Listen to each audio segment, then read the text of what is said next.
He was Hollywood's most famous bachelor, charming, untouchable, impossible to lock down.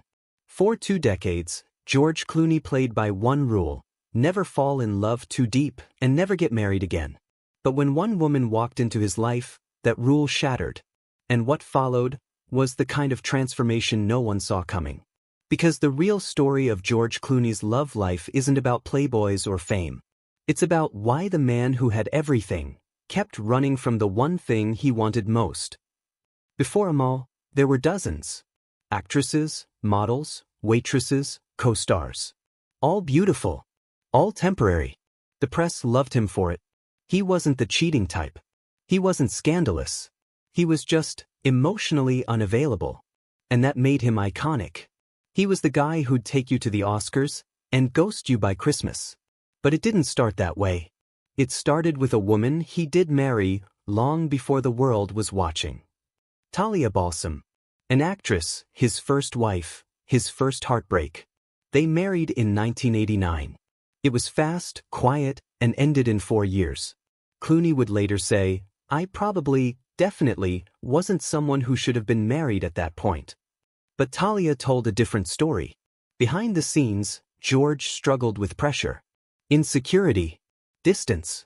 He wasn't famous yet, but he was already slipping away. After the divorce, he made a vow. Never again. Not because he didn't believe in love. Because he didn't trust himself to survive it. In the year 1994, air explodes. Clooney becomes a sex symbol overnight. Offers porn. So do women. Kelly Preston, Renee Zellweger, Krista Allen. Brief, intense, fleeting. But every time it started to feel real, he'd vanish. Krista Allen stayed the longest. 6 years. But even she admitted in interviews, he was present, but not available. The press called it a lifestyle. Friends said it was fear. And then came Sarah Larson, a Las Vegas cocktail waitress who made it all the way to the Oscars. But after the red carpet photos came silence. Then a breakup. What went wrong? Clooney never said. Larson claimed she was blindsided. Next came Elisabetta Canellis, the Italian TV host. She gave interviews. She spoke of love. She hinted at marriage. And that's when Clooney pulled away. She said, "George and I were a couple until June 2011. It was a relationship respected by me and by him." But behind that politeness was devastation. Because she thought she was different. But no woman was ever different. Then came Stacy Keibler, former wrestler, glowing in public appearances, always smiling. Everyone thought she'd be the one. And for 2 years, she almost was. Until one day, just like the others, she was gone. No drama, just silence. Why did he keep running? Why did he date women he knew he'd never marry?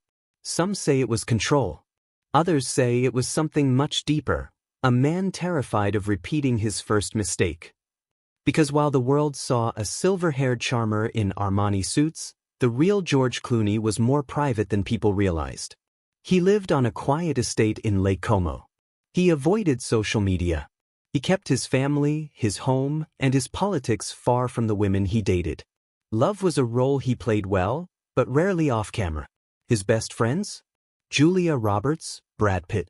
But his real companion was solitude. That's why when he met Amal Alamuddin, everything changed. She wasn't like the others. She wasn't trying to be famous, she already had power. Amal was a Lebanese-British human rights lawyer. Fluent in 3 languages. She defended war victims, advised international courts, and barely blinked at celebrity. When she met Clooney in 2013, she didn't swoon. She challenged him. She talked politics, justice, legacy. And Clooney, who had dodged intimacy for 20 years, fell fast. He proposed after just 6 months. No red carpet, no headlines, just candles, a home-cooked meal, and a nervous George fumbling with a ring. What did she see in him? What did he see in her that made him give up the one thing he swore he'd protect? His freedom. The wedding happened in Venice, 2014. George wore a tux, Amal wore custom Oscar de la Renta. The whole city stopped to watch. It wasn't a publicity stunt. It was a transformation. He sold his bachelor mansion. He gave emotional interviews. He looked lighter. In 2017, they had twins, Ella and Alexander. He was 56. Friends said they'd never seen him like this. Calmer, softer, present. He wasn't running anymore. But that didn't mean the ghosts had left. The truth is, George Clooney didn't fear love. He feared loss. He watched his parents' marriage dissolve. He lived through a failed marriage at 28. He saw fame destroy relationships all around him.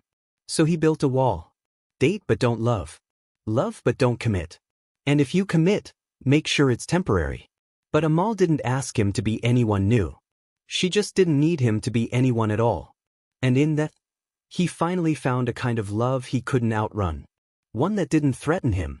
One that didn't shrink under fame. One that challenged him to stay.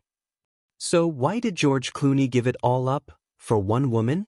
Because after decades of dating, fleeing, and faking it, she was the only one who never asked to be chosen. And that's the kind of love that doesn't end in silence. Comment, share, and subscribe for more alluring content that brings scattered stories together to form one story, one layered, providing unforgettable piece at a time.